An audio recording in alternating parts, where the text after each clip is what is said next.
The Colosseum rises, a monumental testament to power, spectacle, and the engineering prowess of an ancient empire. Its travertine arches, the intricate network of its foundations, the sheer scale of its construction speak of an almost unimaginable wealth. Yet this magnificent edifice, like the sprawling network of roads, aqueducts, and administrative buildings, like the hundreds of thousands of legionaries patrolling vast frontiers, did not materialize from thin air. It was paid for every stone, every wage, every battle fought and won. The question is not merely how Rome built an empire, but how it financed one, transforming raw conquest into a sustainable multi-century economic engine that shaped the ancient world. Initially, the Roman Republic's finances were surprisingly rudimentary, built on a foundation of plunder and tribute. Early expansion provided a cyclical economy of conquest.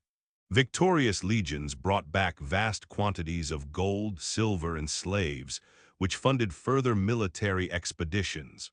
Conquered peoples were often forced to pay war indemnities, a direct transfer of wealth into the Roman treasury, the aerarium asterisk. Land, too, was a prize, carved up for Roman citizens or controlled by the state generating rents. This system was potent but volatile, dependent on continuous military success and susceptible to the whims of individual generals, whose personal fortunes often swelled alongside that of the state. As Rome's dominion grew, particularly during the late Republic, a more systematic approach emerged. Provinces were no longer simply sources of one-off plunder, but became integrated revenue streams. The primary method of extraction was taxation. Direct taxes, tributum soli asterisk on land and tributum capitis asterisk on individuals, became standard, though Roman citizens themselves were often exempt from direct taxes for extended periods, their civic duty fulfilled through military service. Indirect taxes, such as customs duties known as portoria asterisk, levied on goods crossing provincial borders or entering harbors, and sales taxes were also crucial. These taxes were often collected by private contractors, the publicani who bid for the right to collect taxes in a given region, paying the state an upfront sum and then profiting from the collection.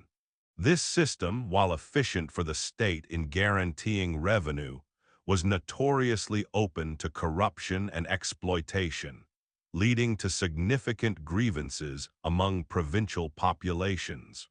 The transition from republic to empire under Augustus marked a pivotal shift in financial administration. Augustus, recognizing the need for stability and centralized control, reformed the system. The publicani were gradually replaced by imperial procurators, direct agents of the emperor, reducing the potential for private exploitation and increasing state oversight. A comprehensive census was implemented across the empire, allowing for more accurate assessments of land values and populations, and thus more equitable and predictable tax collection. Egypt, following its annexation, became the emperor's personal domain, its immense grain harvests funneling directly into Rome, sustaining its massive population and securing a vital economic choke point. Augustus also established the fiscus a dedicated imperial treasury separate from the republic's old aerarium giving the emperor direct control over the vast majority of the empire's revenues and expenditures. The true engine of Roman finance, however, was a sophisticated, if sometimes brutal, combination of resource extraction and a monetized economy. Mines across the empire, particularly the silver mines in Spain and gold mines in Dacia, provided the precious metals necessary for coinage. The Roman denarius a silver coin, became the standard currency, facilitating trade across vast distances and allowing for the payment of soldiers and administrators. Grain, especially from Egypt and North Africa, was not just a food source but a strategic commodity, fueling the urban centers and providing the infamous grain dole, a critical tool for maintaining social order in Rome.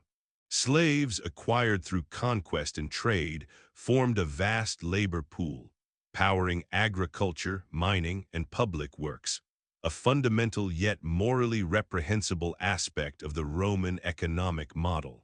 Military spending remained the single largest and most relentless drain on imperial resources.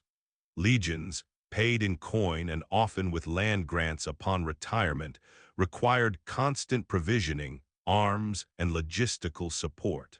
The sheer scale of military operations, maintaining a vast frontier that stretched from Hadrian's Wall to the Euphrates, demanded an unbroken flow of funds. When revenues faltered or military crises intensified, the emperors resorted to a perilous strategy: debasement of the coinage. By reducing the silver content of the denarius and later other coins, the state could mint more currency from the same amount of precious metal, effectively inflating the money supply. This provided short-term relief, allowing emperors to pay their troops or finance immediate needs, but it invariably led to soaring inflation, economic instability, and a loss of faith in the currency. The later empire, particularly during the 3rd century crisis, saw drastic debasement, hyperinflation, and a retreat to a more localized, barter-based economy in many regions, directly threatening the empire's cohesion. The echoes of these ancient financial choices resonate deeply in the modern world.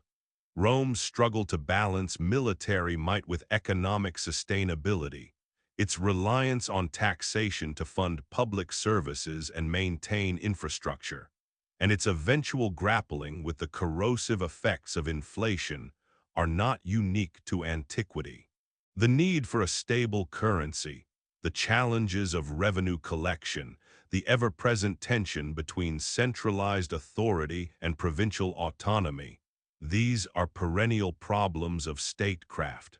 The Roman Empire, in its meticulous accounting of lands and populations, its complex networks of trade and taxation, offers a profound lesson in the enduring mechanics of power. That even the most formidable empires are ultimately built not just on steel and ambition, but on the precise, often painstaking, management of coin and treasury. Its eventual decline, hastened by financial stress, serves as a stark reminder that no empire, however grand, can long outrun the immutable laws of economics.